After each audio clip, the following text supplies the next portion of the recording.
Hello, everybody. Make sure I'm in the center of the shot here. There we go.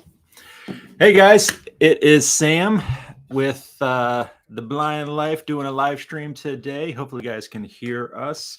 Rachel is here as well. Hello. And here's the microphone if you're wondering. So today we're just going to talk about, we wanted to do a quick live stream just because we haven't done one in a while. And today we're going to talk about some myths, some common vision related myths. I watched an excellent video a couple days ago, and there was an optometrist and an ophthalmologist both on there talking about these common myths. And so I pulled a couple to touch on here in this live stream. I will have a link to that video. I will put it in the description of this video after we do the live stream.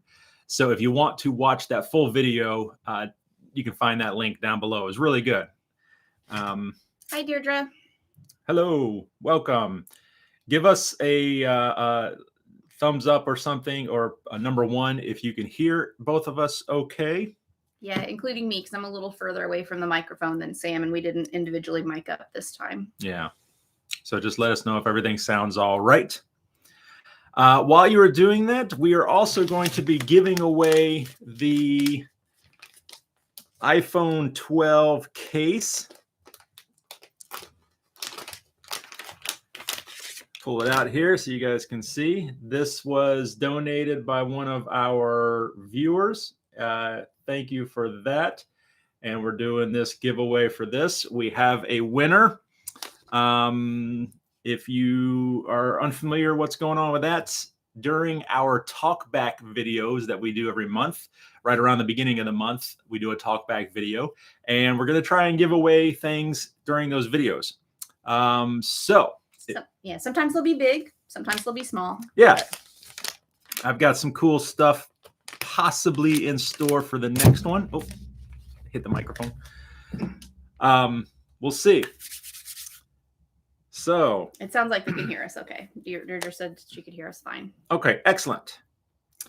Anything we want to talk about first, or? I don't know. Do you have any housekeeping stuff to take care of? I can't think. I'm going to be at the Foundation Fighting Blindness conference in Orlando, like the third week of June. So that's coming up. I think that's about it. Yeah, join us. We'll do the talk back. And if anyone's new, the talk back is once a month. Sam and I do a video where we go through and I read off some comments from the last month's worth of videos, and Sam responds to them or answers questions or whatever. So as you're watching any of Sam's videos, make sure if you have questions or comments to leave them in there, and they very well may be chosen to be addressed during the talk back video. Yeah. And then speaking of upcoming things, live streams, I'm going to be doing, I've got a whole ton of digital video magnifiers that I'm going to be making videos about. In fact, I just recorded one today, and I'm going to be editing that, and it's coming out this coming up Saturday. So I've got like 4 or 5 of these that I'm going to be doing videos for, and 2 of them I'm going to be doing a dedicated live stream talking about those particular 2 devices. So that will probably be in a couple of weeks, maybe like 3 weeks from now, I'll do that live stream. So stay tuned for that. If you're interested in picking up a digital magnifier, you're thinking about getting one, there's going to be a lot of information about a wide variety of magnifiers on the channel soon. And like I said, a chance to ask questions in a live stream. So that will be coming up. Okay. First things first, let's go ahead and announce the winner of the iPhone 12 hard shell case here. I've got the winner on my phone here. Give me a second. VoiceOver on. Messages. Back button. Messages. Sam work. Sam work. Van U died 2 weeks ago. I would like. Van U Die. You want to spell that? V-A-N-N Oudie.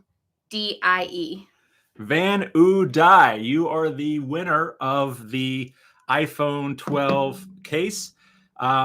So, like always, congratulations. If you would, please send me an email, sam@theblindlife.net, and with your contact information, your shipping information, all of that, and I will get this sent out to you as soon as possible.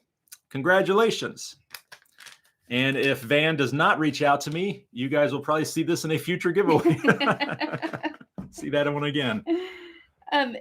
Before we get started, we've got like 50 people in here now. Nice. We've got, and I'm sorry if I butcher names, but Ogoose from the Netherlands, which is cool. V-Team Paranormal from Victoria, British Columbia, Canada, and as well as Anne and Bevan, My Home Kit Home, and Tabitha and Kennedy. And V-Team Paranormal said it would be great if you would have a blind or visually impaired artist who does tactile paintings on the channel, which that would be cool. I should, yeah. I just put out a TikTok. It's funny you mentioned that, but I just put out a TikTok a couple days ago about tactile paintings. I actually went to a location that had a bunch, and I recorded some and talked about it.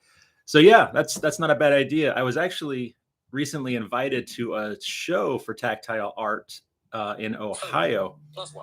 And sorry, should put that on vibrate.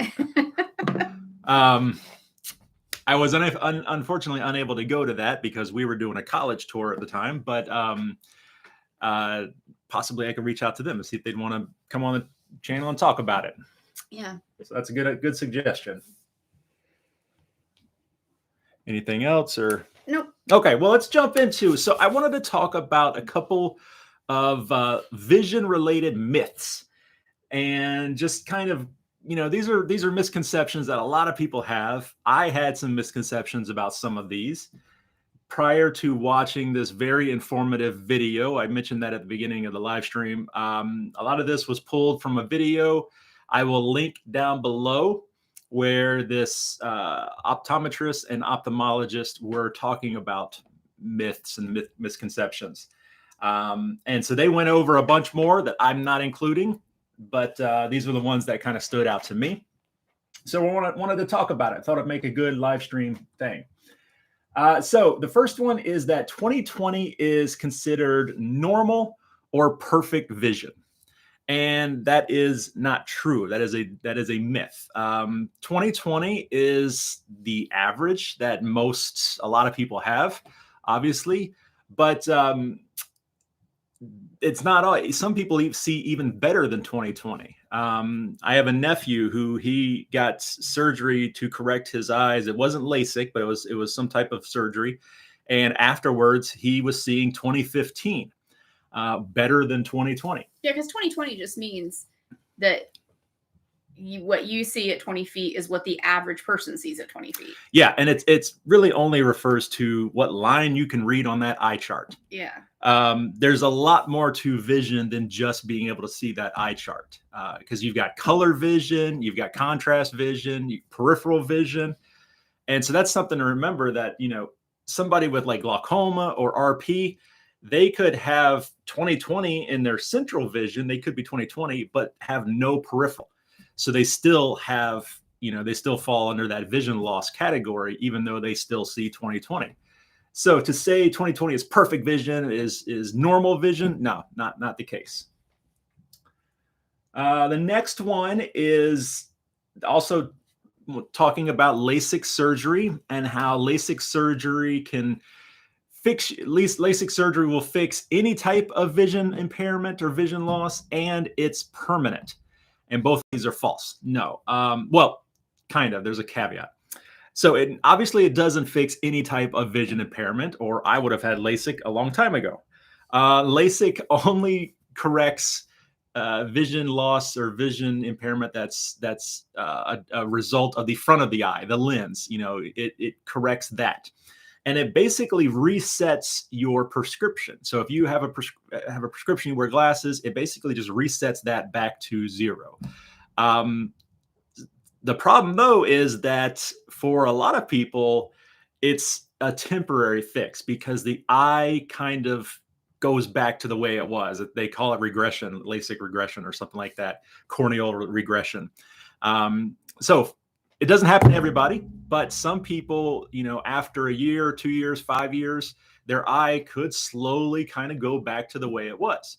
Yeah, that my eye doctor told me that LASIX was not a good option for me because he felt like it would not last very long for me at all because of the type of, I mean, I don't have like low vision, but when I'm not wearing contacts, my vision is, without correction, I would not meet the legally blind or whatever. It's less than 20 or whatever it is, 2200 or 2200. Yeah, but with my contacts, I'm fine. But yeah, I'm not a good candidate for LASIX for that exact thing. Yeah, and that's the other thing is that not everybody is a candidate. Even if you think you might be, consult your doctor. Do you want me to ask? There's a couple questions Sure. in here. Let me go ahead and put them on here. One, Charles Diassi said, I'm going to ask something out of the norm, but how do you do that thing of where you can be able to hear voiceover announcing the number for the person's name without it disturbing the ringtone? Basically, your phone just did that. When it rang just now, you could hear the ringtone, but you could hear the number also. It's in the settings somewhere. It should be set by default. I didn't change that at all. So it should be a default setting. So I would just go into voiceover and kind of look through the settings. I don't know off the top of my head if someone else in the Which phone chat, was that? Was that your iPhone or your That was Android? my iPhone, yeah. Okay.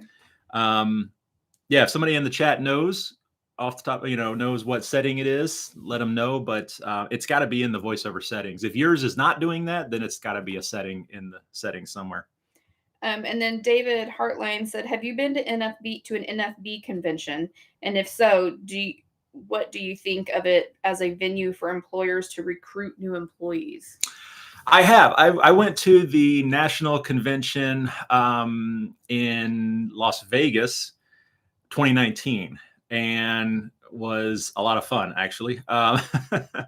But I was in the exhibit hall and I was working a booth. That's back when I worked with Blind Shell and we were working the Blind Shell booth. So I didn't get a chance to walk around much. But I do know that other conferences, there are oftentimes people there recruiting. There's often, I remember going to ATIA once and the CIA, Central Intelligence Agency, the CIA was there doing like a job fair, and you could get information about getting a job with the CIA. I thought that was hilarious. Do they have like specifically have a program at their conference for recruiting? That I don't know, because I've only been to the exhibit hall. I've never gone to one of their conferences and done like the sessions and stuff. So I'm not sure.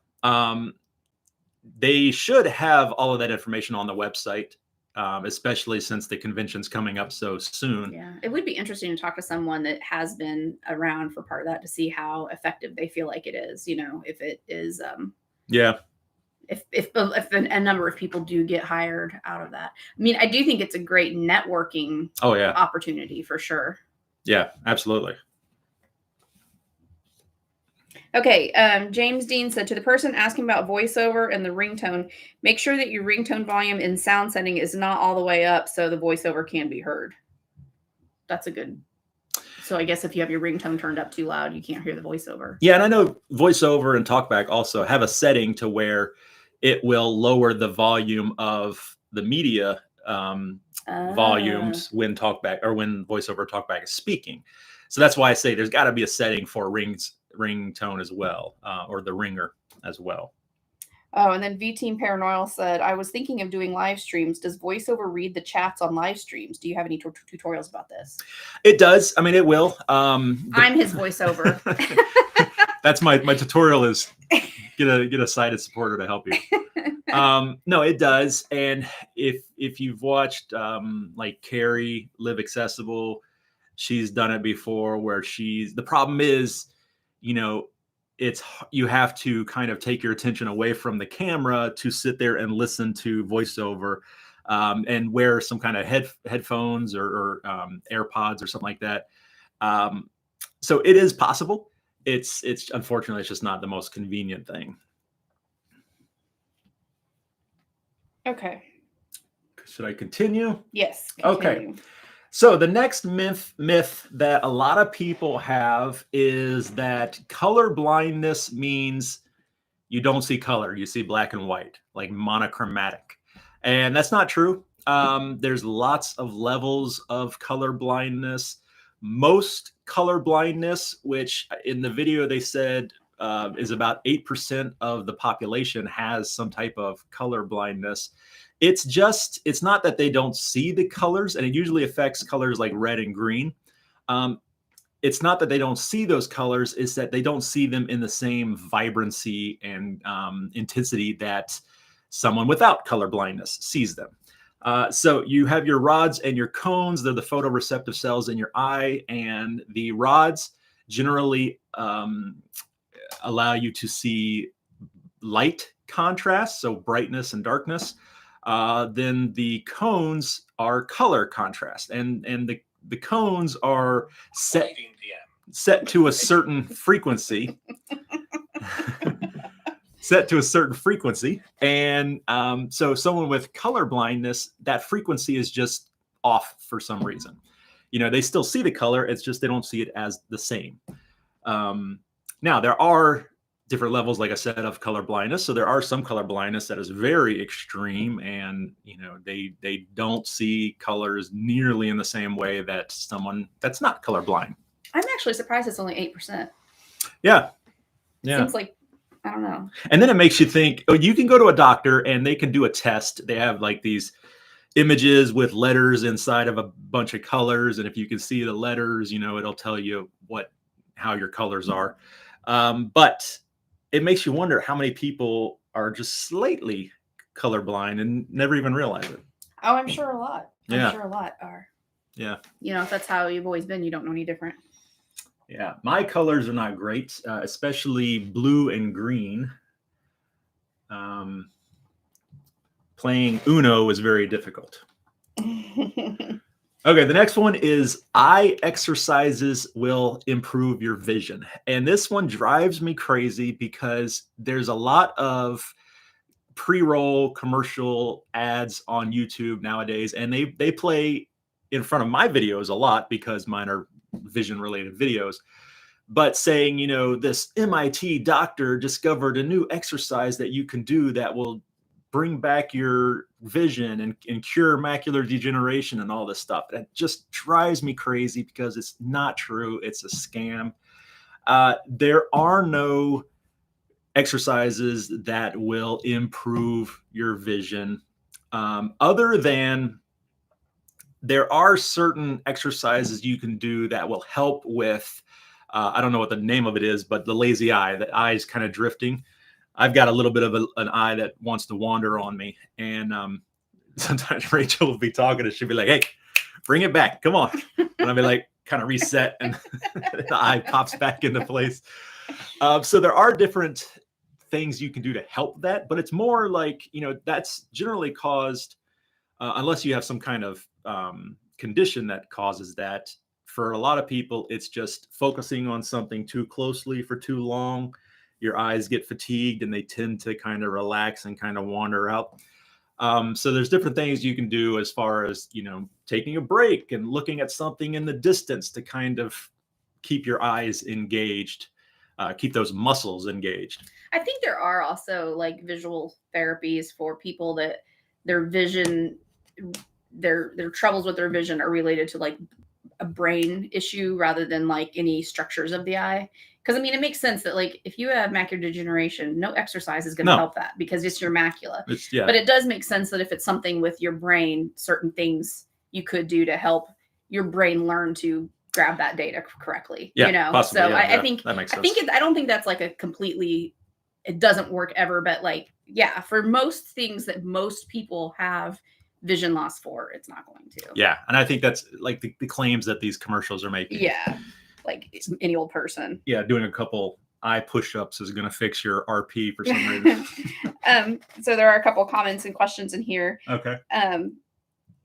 So that's what there are some people that someone said that they're completely colorblind, but they did learn the colors so that they can recognize them. So they don't see the colors, but like they've probably learned that, okay, this kind of like tone and shade of gray or whatever it is, that's red. So I know if I see that, then I say that's red, but they're not seeing what the rest of us see as red. And also I think, I don't know, I've never heard of somebody going colorblind like later in life. I think you're born that way. And so you don't know any different. You just learn that what this, I'm seeing this color is red. So yeah. Yeah. Sorry, there was something else on here. Oh, Can't See 29 said, were you born with your vision or did it come later in life? I have 2200 in my right eye and 2400 in my left. I was born with cone dystrophy and feel like it would be much harder if it came later. Yeah, I have Stargardt's disease, which is an early onset version of macular degeneration. Early onset for most people. Most people, dry macular degeneration. I was 2020 until I was around age 11. That's when I was diagnosed. Stargardt's is often misdiagnosed as cone rod dystrophy. So we probably see very similar. I am 2400 in my good eye, 2800 in my right eye, which is my bad eye. Around that, I guess. It seems like it tests different every time. Every time you go, it's bad. Luckily, though, for me, and so no central vision, you know. But knock on wood, luckily, it's very slow progressing for me, anyway. Yeah, but you have said in the past, and Sam, working with people that have lost their vision, I think we pretty much agree that it is usually harder for people that lose their vision later in life. Oh yeah, definitely. You know, it's kids. If you're born that way, great. If you know, that's the best way to have vision impairment. If you lose it young, like I did, I think it's easier for kids to adapt. And then, but yeah, I talk to people all the time. I work with people all the time that are in their 60s and 70s, and all of a sudden they can't drive anymore. They can't see the TV. It's incredibly hard for them to deal with. Yeah. And like for you, there's a lot of, even though you were 11, there's still a lot of things that you would normally not learn until you're in your teens or adulthood that you didn't learn how to do until after you had already lost your vision. So you learned how to do it as a visually impaired person rather than having to relearn something that you already knew how to do. Because I think that's harder when it's like, yeah, but I just want to be able to do it this way because that's the way I've always done it. Yeah. And trying to switch that up versus you switching it up from the beginning because that's the way you could accomplish that task. Yeah, like using a computer, for example. Yeah. I've never not used accessibility on a computer. Yeah, because we're too old to have had computers when we were younger than 11. Yeah. That's probably right around the same age you would have had use of a computer for the first time, right? Yeah. Okay, let's see. 1:25 p.m. 2 notifications. I'm going to turn voiceover off. So Neilbert M said, as a VIP, I joke a lot with myself, but how do you draw the line when you feel offended without hurting the other person's feelings? That's understand what? Yeah. I made a whole video, in fact, about the little jokes that people do, and where, like you said, I'm a very sarcastic person. I'm a very joking around kind of person. I poke fun at it all the time. My family pokes fun at my vision loss all the time. But it's when people that I only see once in a while, and every time I see them, they make some kind of little comment, smart aleck remark about it. That's what starts to get on my nerves, because you start to think, well, that's all they see. That's all they know about you. They don't see anything else, any of your other great qualities. They only see the blind person. But as far as how to, I guess you just be polite, and say, that's great, man, but that really, it's not cool. Yeah, it's starting to get on my nerves. Yeah. Or that's, it's starting to bug me or whatever. And then if they continue to, I think it's completely fine to be rude because they're being rude. You know what I mean? Yeah, not being rude, but it's fine if they're not respecting your feelings. If you have to be blunt enough that it hurts their feelings, well, too bad, because you've already tried to come at it from a nicer way of doing it. And then some people don't realize they're being rude. Like I was working with a client the other day, and she was losing her vision, but she was fighting it. She was not accepting at all. And she even said, I don't want to stick don't give me a stick. I don't want a stick. And I said, well, first of all, I would really recommend you don't call it a stick, because that's a little bit of a derogatory term in the low vision community. It's a cane, and so I was very polite. I tried to be polite. They're like, oh, it was her and her family. Like, oh, we didn't know. I'm like, no, it's fine. It's fine. I don't expect you to know that, but just to let you know going forward. Now you do. Yeah. So you can try to be polite, but ultimately, some people they're hard-headed. Yeah. I mean, I think and unfortunately, I feel, there's some people that no matter what, if they say something that's offensive and you call them on it, they're always going to be defensive about it. Like, oh, I can't say anything anymore, whatever, there's people like that. And unfortunately, it's just what it is. And if it's, they start calling you a Karen. Yeah, exactly. And that's the thing. It's snowflake. like, if somebody makes jokes about it, that's fine. I'm perfectly happy, because it's something that, we should joke about sometimes, but it's when that's all they do. And it's like, when it becomes the easy joke, that's what drives me crazy. Okay, sorry, I'm reading comments. If you want to go on to the next one. Okay, so this one kind of was funny to me. Where, let's see. Okay. This one was funny. It says, if you sneeze with your eyes open, your eyeballs will pop out. And I've heard that before a ton, especially when I was a kid. That was kind of the dare. I dare you to sneeze with your eyes open. But I think this carries through to a lot of movies and things. Spoiler, if you haven't watched Walking Dead, one of the main characters gets hit over the head with a bat, and one of his eyes pops out, and it's hanging there. So I think it's kind of a trope in movies and TV shows and things like that. But the fact is, it can't happen. It's your eyes are not going to pop out. Number one, the doctors in the video I watched, they said they're pretty sure it's impossible to sneeze with your eyes open. Your body just naturally closes. So it's, unless you held your eyes open, maybe, I don't know. But even then, I don't know. It's kind of impossible to do that. So it's not something to worry about.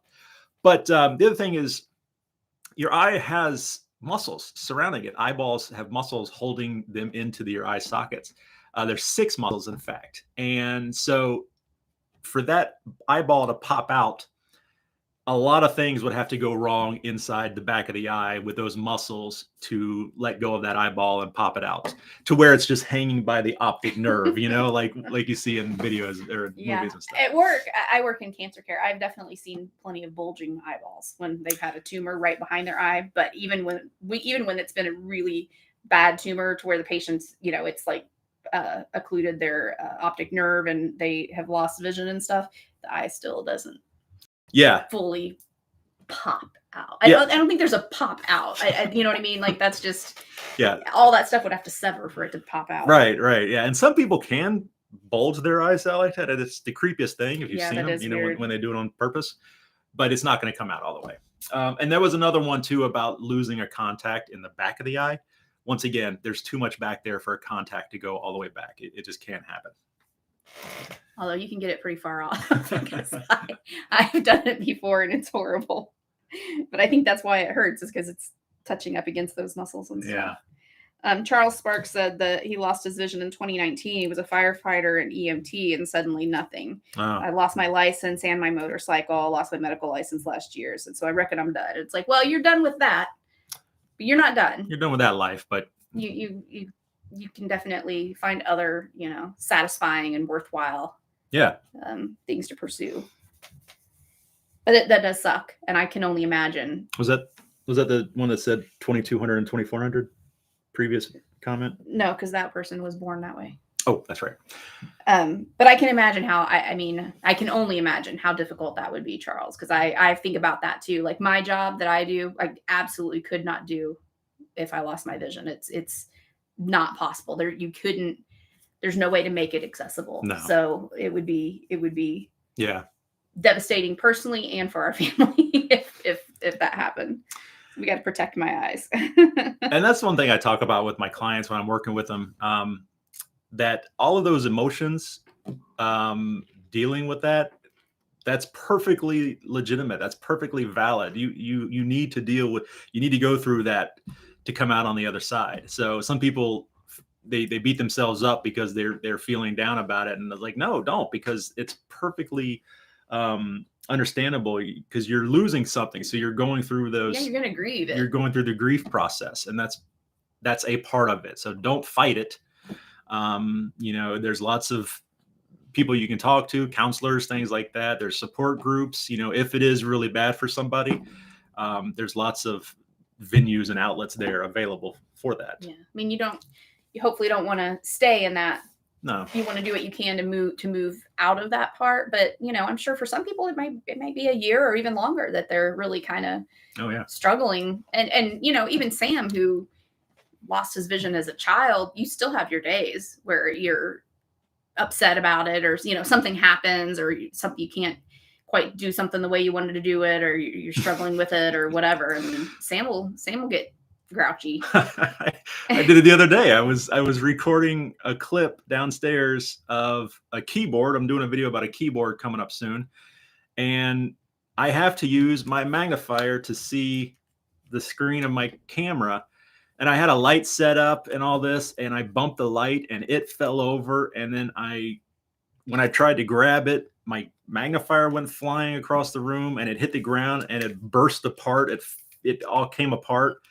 And it's just like, oh, why is my life got to be so hard? If I could just click and record, you know, without needing this. And it's just, so I even have bad days, bad months, but I just took a breath. Step away for a minute, came back and got it done. He doesn't get over it that quick. He's usually pretty grouchy to the rest of us for a while. Don't let him fool you. I am Zen, the epitome of calm. No, I'll be like, what happened? You need help? Nothing. Just what are you doing there? Nothing. Okay. You wouldn't understand. All right, let me do another one. The next myth is that sunglasses aren't that important. And I'm guilty of this one too, where I'm like, just going to the store, I don't need to grab some sunglasses.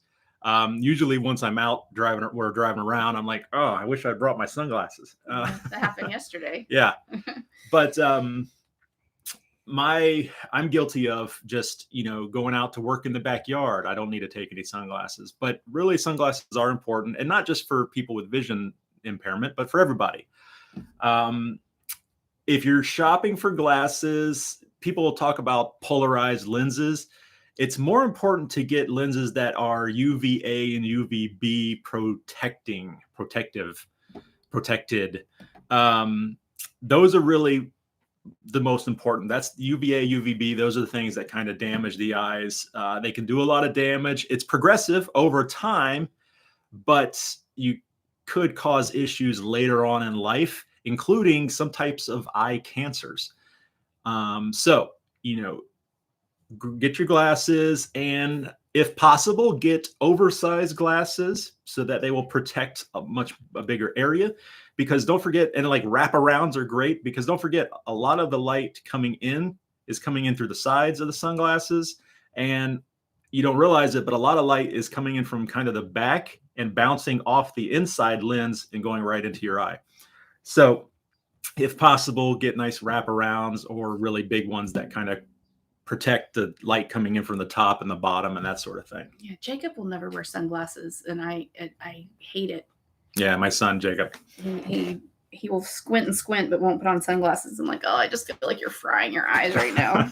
Yeah. Especially like at the beach or something, you know, something where like the light is really strong and really reflecting off the water and stuff. Off the sand, yeah. Yeah, yeah. Charles says he wears sunglasses in his house sometimes. There's times I feel like I need it in our kitchen. Yeah. And then the last one I wanted to mention, and this is a big one. This was my number one myth, and because I run into it all the time at work and stuff, and people asking through comments, is that blue light will damage your eyes and damage your retinas and cause permanent damage and blindness. No, it is a huge myth. And it's been kind of propagated by media and also glasses manufacturers. Blue light blocking glass. Yeah, glasses. they so how it all started, and in this video they talk about it, and I'd heard another an optometrist from Johns Hopkins, I believe, was kind of I watched a video where he talked about it as well, that they've done studies in the past. Like 2018 was a study where they took cells and they put it into a petri dish and then they bombarded it with blue light and it killed the cells. The problem is they weren't eye cells. They were some kind of cancer cells.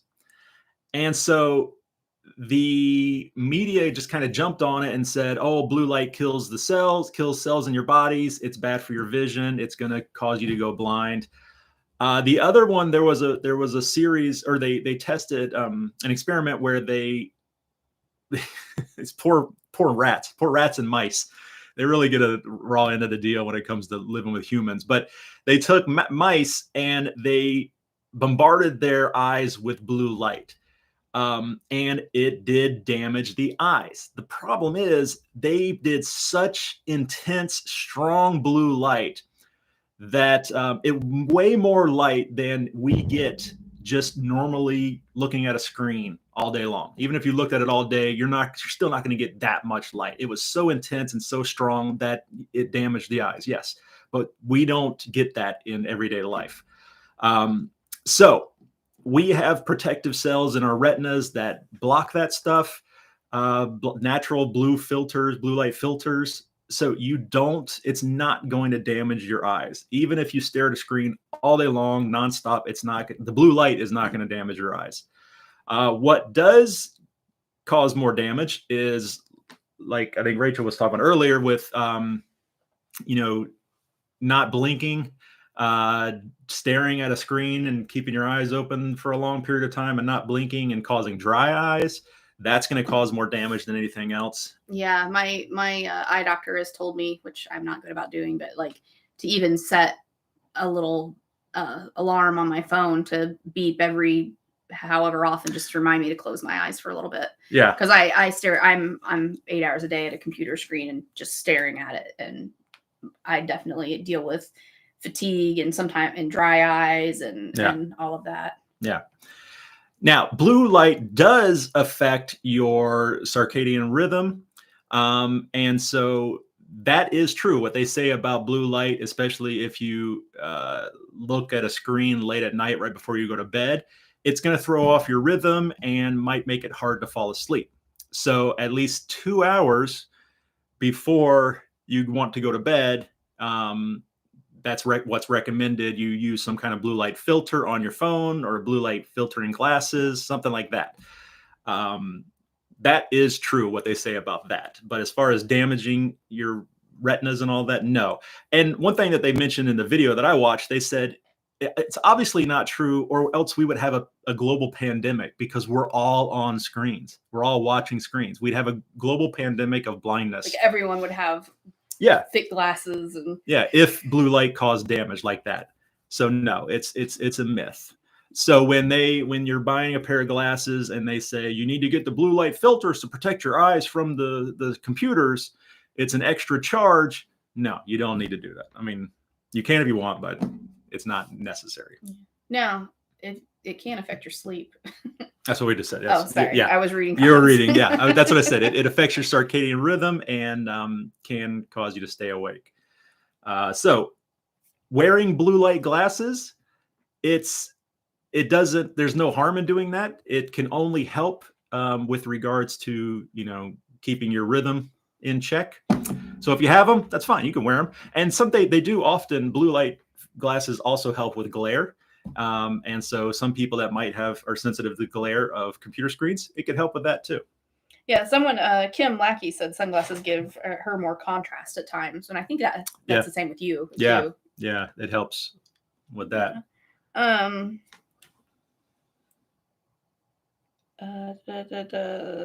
Someone had Joker Alice said she has a question about contacts. Is it possible for the contact to end up moving if the eye is a lazy eye? This has been one of my fears and is why I haven't considered them for cosplay, which Sam has very little experience with contacts. We actually tried them out the last time he was there, and he did not successfully get a contact in his eye. I got it in once. Oh, okay. I got it in my one eye one time. Apparently my eyelashes are so long and they No, cover. it's not that they're long. You keep saying that. It's not that they're long. Sam's eyelashes don't. Usually eyelashes kind of curl up. His just like go straight down. So he kept hitting. Part of it was that you're doing that, and part of it is just you just don't. You haven't learned that you need to like hold your eyelid really high up. Yeah. He just struggled. Anyway, I was going to answer that I don't know the full answer to that, but I don't think there's any reason why a lazy eye would cause you to cause your contact to move. I think the only thing having like innately with the anatomy of your eye that could affect it is the contact basically kind of like suctions onto the lens of your eye, which if you've ever seen like a CT scan of an eye, the lens sticks out just a little bit more. It's got it's like a tighter concave, like the curve is tighter right there. So it kind of sticks on there. If you had a mouse-shaped lens, that's the only time I would see that the contact would be more likely to move around on you. Because, your lazy eye is just the eye, it goes over or whatever. Well, I look all over the place and my contact doesn't move off of my lens. Yeah, it stays right there. So it's going to follow the lazy eye wherever it goes. Yeah. The one thing is if you're not used to wearing contacts, and especially if you were just going to wear them for cosplay, which means you're not going to get used to wearing contacts. Like you cannot rub your eyes if that's something you do normally, because that will make if you rub your eye, you can make the contact come off of your lens. And like we said earlier, it's not like it's not, you can't lose it. It can't go like way back on the back of your head because your muscles are blocking that. But that's something to be aware of. And then the other thing to be aware of is please do not buy super cheap cosplay contacts and put those in your eye. Like make sure that they're high quality. And I personally would ask your eye doctor about it before. It makes me nervous. People, like buying contacts off Amazon and sticking them in their eye. I've heard like horror stories. Yeah, you don't want to get an infection. I mean, the last thing Sam needs to do is to lose any more vision than he's already lost based off of something like that. So, I mean, I know people wear them, and I'm sure there's some that are made well and high quality, and you just want to make sure they're coming from somewhere that you're not going to put something that has bacteria on it in your eye or something. Reputable source. Yeah, exactly. Yeah.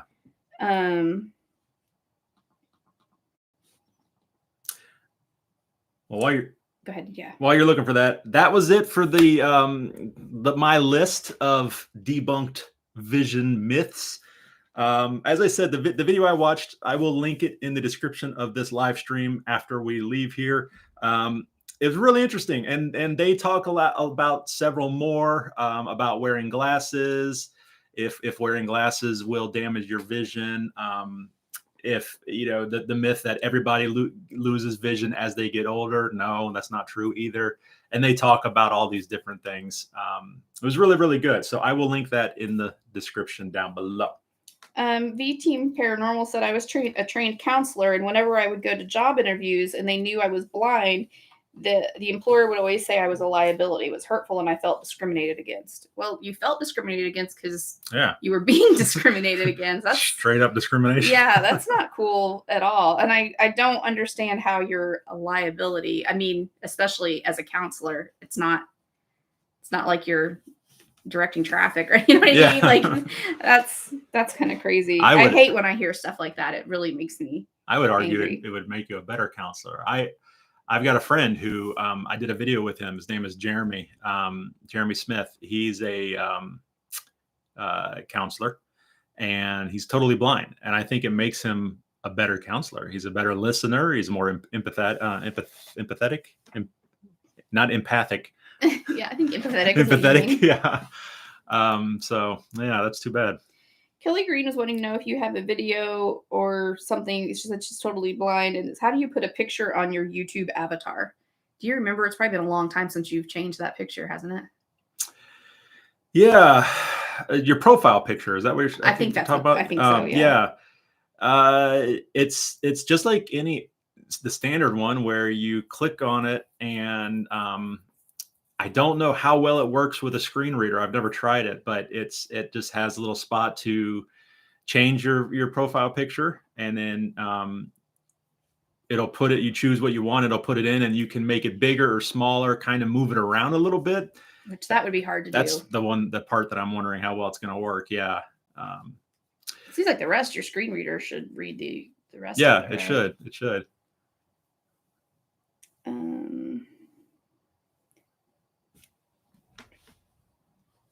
Joe Corrales, who was asking about the cosplay thing, says, thanks, this is very helpful. I don't need any more eye problems. No.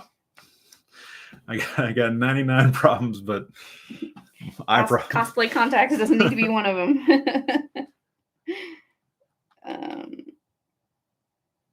The Charles Sparks said all of my department of the blind counselors are totally blind. The only one that wasn't was my mobility instructor.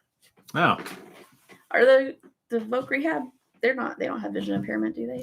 I don't think any of them do. Not that I know of. They're great though up here, aren't they? Yeah. Our local, what do you call them? Counselor. Office of Vocational Rehabilitation Services for the Blind. Yeah, the counselors that deal with the people that have vision loss. They're great in our area. We're lucky because I know not every place is like that. Yeah. And they've been there a long time too, which I don't think is the case everywhere you go either. So Drew asked a question and I don't understand what they were asking, and I'm not sure if you will, Sam. It says, what is your view on accessibility testing job and future of domain? I am visually impaired person and currently working at MNC. The reason why I didn't ask the question, Drew, is because I didn't understand what you were asking. Do you understand what they're asking? I'm assuming just web accessibility, future of web accessibility. Yeah, I don't know. Because it says, what is your view on accessibility testing job and future of domain? Oh, do you mean on accessibility, a job as somebody who tests accessibility? Like. Yeah, that's great. I mean, there's definitely a need for that. And there's definitely careers that can be made doing that. I was just talking with a gentleman named James recently, who he has his own company where he works with companies to test the accessibility of their websites and their applications. If you want to do that, like I said, there's opportunities out there. You do have to kind of you got to be knowledgeable. You can't just say this website doesn't work well. Yeah, I was going to say there's certifications you can get. I mean, obviously, like anything in life, you don't have to necessarily, but you need to educate yourself independently. If you're not going to. You need to understand, because when they were talking to you about it, like you didn't understand a lot of what they were talking about, right? Like different companies. Yeah. I was talking to somebody and they were like, they kind dropping acronyms and stuff, and you were like, I don't know what they're talking about. I have no idea what you guys are talking about. Well, even talking to James and having a conversation with him, I'm like, I'm only understanding about 80% of what you're saying right now, man, because it's just web accessibility isn't my thing. I know just enough to kind of be dangerous at it, but it's just not my expertise. Yeah, you almost have to have like a little bit of coding knowledge. Oh yeah, absolutely. In order to be able to communicate with the people that have the website, like this is what, I don't know. In order to speak the language, you got to be able to speak the language of those people that you're working with. And I would say not almost. You definitely have to, because you have to know if something isn't being read out by the screen reader, you have to know why, and it's usually because the formatting of the text in the code was done wrong, and it needs to be into a header instead of the title. I don't know enough about it, but you definitely need to know your ins and outs of computers, and also different screen readers and low vision stuff like color contrast and all of that. Yeah. So I think to be just an end user giving feedback, that's not really a job that you can make as a career. Yeah. You have to have a much bigger knowledge base than that. But I mean, I think that's needed. And I think one thing that Sam learned, and I think opened their eyes to when you were talking to some of those people, is that blindness is a spectrum. And some people with the web accessibility are really only concerned about someone that's totally blind using a screen reader and making sure that works. Whereas that's not all of it, though. You also need to make sure that you have good contrast, that you have a website that someone with low vision is going to be able to, like, not too cluttered, and that they're going to be able to explore the website appropriately also. And I think that's an area that a lot of places fail, even if they're getting in on the screen reader portion of it. Yeah. They weren't, they hadn't even really kind of considered low vision users. It was all screen reader users, which is great. But, you know, I have much different needs than someone using a screen reader. Yeah. Alethea Thomas said, what advice do you have for traveling alone with Stargardt's disease? I'm your man here. I'm the guy to talk to about that. Now, I've done a whole video about I think it's called Independent Travel for the Visually Impaired, where I give tips and tricks about traveling by yourself, mainly on airplanes, but you could apply those to trains and anything really. 2019, I flew on 20 airplanes all by myself.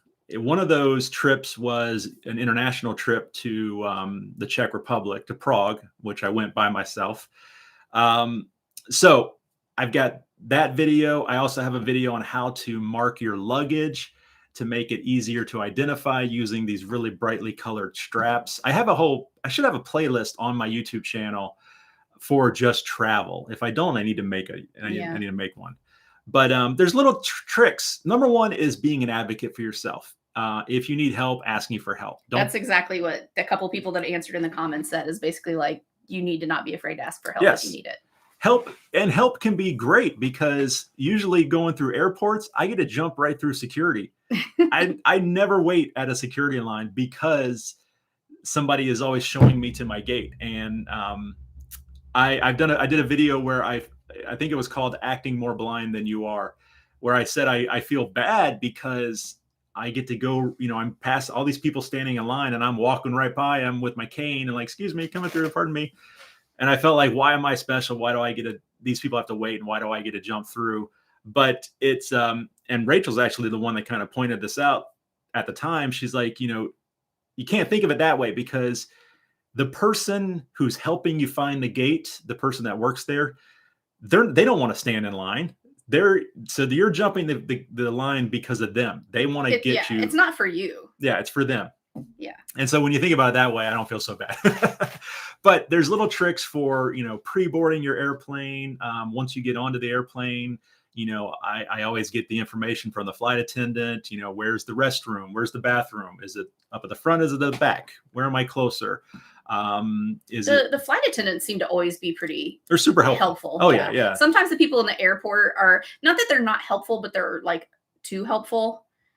Not trained. And I think that's one thing, is if you're going to travel solo, you just need to like kind of be easygoing. Go with it. Yeah. Just go with it. Don't get angry at every person who doesn't do it right, because people just, unfortunately, in an airport, I feel like they should be trained how to guide someone with a visual impairment. You don't grab them and stuff, but they're not all trained. And you just have to remember that, like, you know, one time the kid was like 17 or something, right? Like it's a kid, like he doesn't know. And if you know, just be kind about it and be like, oh, you know, most people that are visually impaired prefer that you not grab us, you know, let me grab your arm or whatever. Grab me. Don't grab the cane. Yeah. But I think you're going to have a better, more pleasant trip if you are just accepting of the fact that you're going to have some of that, and you just kind of like let it roll off your back and move on. Yeah. Like they always bring a wheelchair.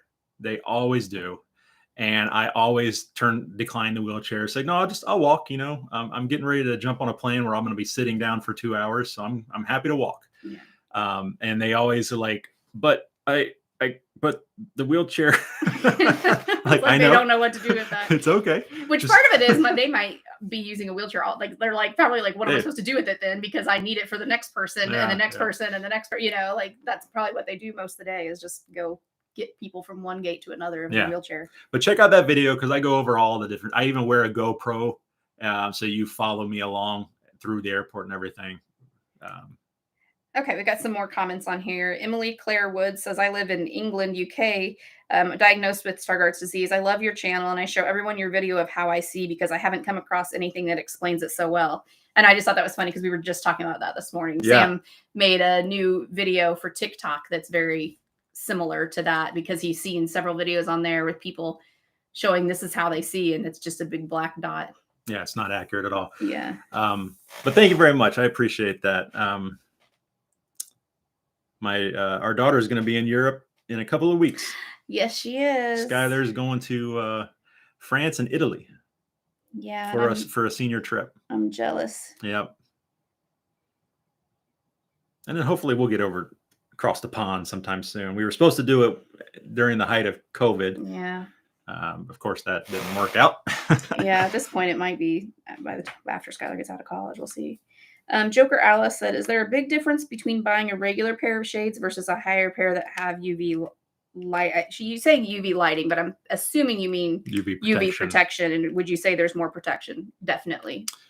Yeah, I think it's true. Like anything, you pay for what you get what you pay for. Yeah, I mean, you don't need to go like high-end $300 pair of sunglasses or anything like that, but you do want to look for UV protection, because there are sunglasses that I swear you put sunglasses and you put them on and they do absolutely nothing.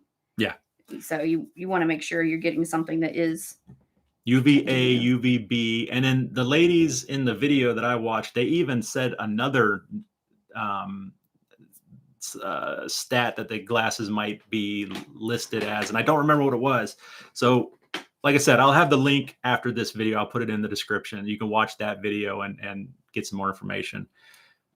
Deirdre DeGolio Maxwell said, "I just got back from Prague. I went by myself with the translator app. Everyone I asked was really helpful and I had a great time." Awesome. That was your experience too, right? Everyone was super helpful, weren't they? Everybody was super friendly. I mean, several people, and not in an annoying way. Some people, like standing there I was exploring the city one day by myself. I traveled over there by myself, but I was meeting some people that I worked with there, and they had set me up in an Airbnb. But several days I was by myself touring the city. And so I was standing at a light, looking at my phone, trying to get my Google Maps to work or whatever. And some lady came and asked if I needed help crossing the street, and every single tram or subway, streetcar, whatever they're called there, I got onto, people would get up and like, do you want a seat? And so very, very, very friendly to the disabled community out there in Prague. Alethea Thomas said, "Because I don't use a cane when I ask questions, they look at me like I am crazy." And Susan Carlisle said, "LOL, yes, I know when to flaunt my white cane." Sam definitely knows when to flaunt his white cane. Like, yep. There are many times that if he's going to run in to do something at a store or whatever, that he really doesn't need a cane for navigating in there, he will take his cane just in case. And so that, if he doesn't know where to go, or I don't know, can't see a sign or whatever, people aren't like, what is wrong with him? It's like, It's obvious. It makes it obvious what's wrong with him. So much so that like the UPS, where I get all of these products delivered to my UPS box, anytime I go in there, even if I'm not carrying my cane, I've carried it in there enough to that they know. They're like, "Hey, box 231, let me go grab it for you." And, and they'll, I don't have to do anything anymore. And it's awesome. Yeah. Where was it you went in someplace recently and you were like, "Oh, I wonder how they recognize me"? Remember that? Yeah. It was the bank. It was the bank. Oh, that's right. He went in to order euros for Skylar's trip. Yeah. So he went in once, and then like 2 or 3 days later had to come in again, and they knew him by name. And it was like, I wonder how they recognized me. It couldn't be this cane I'm holding. I'm the only guy that comes in with a cane. But I mean, that's great. It's nice. They knew what you were there for. They knew what you wanted and all that. Real quickly, though, for those that don't use a cane, you can get one of the shirts or a phone case like this one. Am I on? Or there we go. There you go. And it says, "I can see, but I can't. #it's complicated." This is one of the most popular shirt designs that I have available. Links are in the description of all my videos. And you often do wear some sort of shirt like that when you're traveling, I do. Don't you? Yeah. Because this answers the question. It's like, I can see, but I can't. I know it's complicated. I don't feel like explaining it right now. Just take my word for it. Yeah, it's good. Like, especially like you have hit that microphone so many times during Sorry. This. Like you were saying, when you're at the airport and they bring you around and you cut all the security lines and you cut lines, and then you get there and then you pull up your phone to look at your phone, and it's like, people are looking at him like, "I thought you were blind," and whatever. It's like, yeah, I am, but also this. And then sometimes you don't feel like explaining it. Blindness is a spectrum. I just want to get on my plane.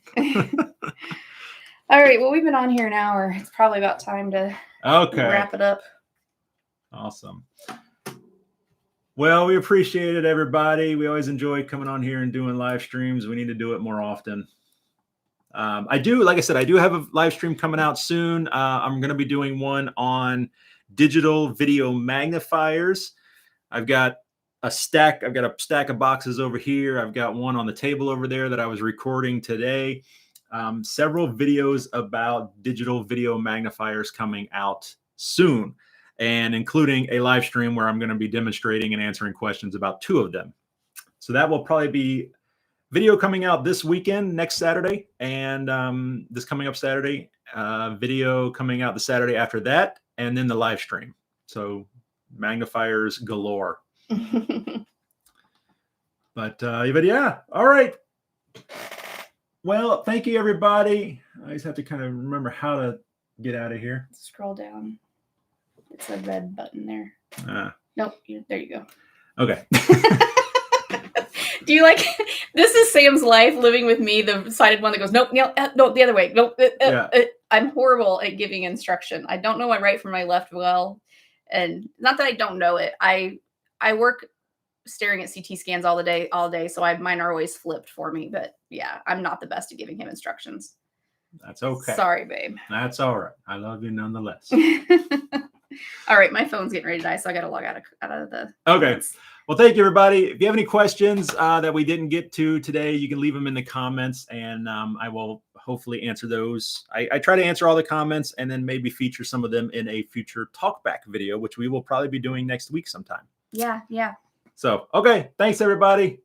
Have a great one. Thanks for joining us. Bye.